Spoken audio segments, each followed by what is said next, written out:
Peace was a dear friend. She was a sister. So that this is in honor of her, truly. Thank you for continuing to trailblaze that.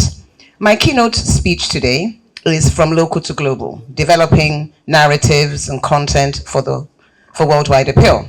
I'd like to thank my dear brother, as I call him, our DG of the classification, the National Film and Censorship Board, in waiting classification board. Thank you for inviting me to be here today.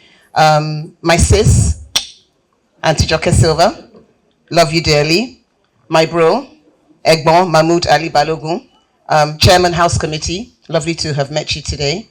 Tola, representing the minister, my dear friend. By the way, Tola helped when I was building Ebony Life Place, and we wanted to do all the interior design. I worked with Tola Kirili here. She's an incredible person, you know. So when you see all those beautiful lights, you know, the signature lights that we have at the beginning, very much, you know, her idea, and a lot of what you see in the hotel and around the complex and the resort. So yes, today my keynote is from local to global.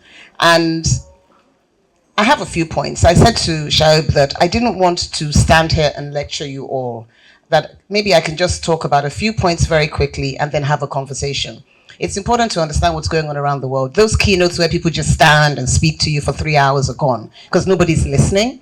It's been found that people listen more when there's conversation and it's engaging. So that's what we're going to do. But before we do that, I have a few key points I'm going to make about taking local to global.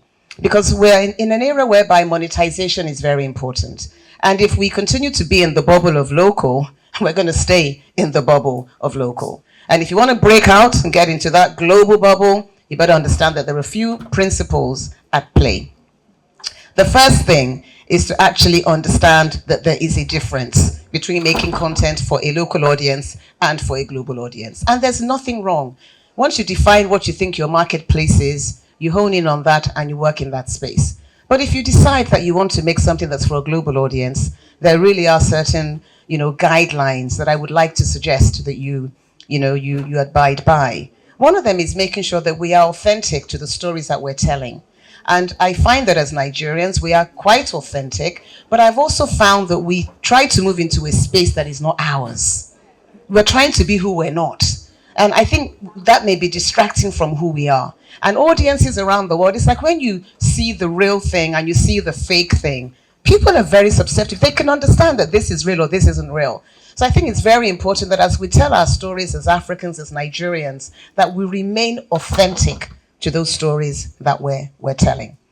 Another point I'd like to suggest is that understanding that there are universal themes that should be part of the stories that we're telling. You know, things like love and ambition and resilience and justice and who's the good guy and who's the bad guy. All of these things are part and parcel of what's going to help us get to that global stage.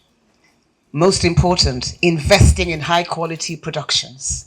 It is important that we understand that there is an international standard. And with a lot of our filmmaking, I know that sometimes budgets are very restricted, which is why I'm saying also that another point is collaboration. You can't do everything. And a lot of us feel that I want to do it by myself. Therefore, I'm only going to make my 10 million naira film, or my 100 million naira film, or my 200 million naira film. But imagine if we all took those 100 millions of nairas and put it together and made a global blockbuster. It's going to travel a lot further. You're going to earn a lot more. But we shouldn't just be comfortable thinking it's about me and my little empire, which is why when we did The Wedding Party, which became the #1, you know, best-selling box office blockbuster actually nearly 10 years ago, it was because we decided to, I had the idea. I went to, actually the Wedding Party story is a story in itself. You know, it's a movie in itself, as they said. I went to a wedding at a location somewhere in Nigeria, I won't say which one. And I was looking at the drama at this wedding. So everything that you literally see in the wedding party existed at this wedding. There was the mother-in-laws, there was the father-in-law, there was the girlfriend of the father-in-law, whilst the mother-in-law was still there. You know, there was the girlfriend that the groom had married still at the wedding. And I was like, wow, all of this, and this is real, guys. I got into my car that day and I said to myself, I am making a movie about a wedding. And then I reached out to Moses Babatoko and I said, Moses, listen, let's do this. And Moses then introduced me to Ink Block and to Koga Studios. And then, you know, that's it. I mean, we did Wedding Party 1, we did Wedding Party 2, and who knows, there may be a Wedding Party 3 in the making. Because, you know, the most important thing is that once you have created this IP, it's how do you begin to ensure that you can monetize it and it works for you. So it's important that high quality productions are done.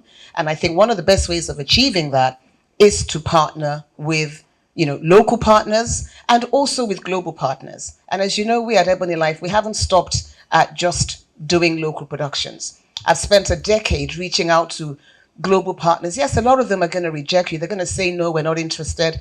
But I mean, 10 years later, we've signed agreements with the BBC, BBC Studios, Stars, Lionsgate, Westbrook, Idris Elba, and so on and so forth. But, you know, it's about the fact that what we've had to do is to create stories that have global appeal.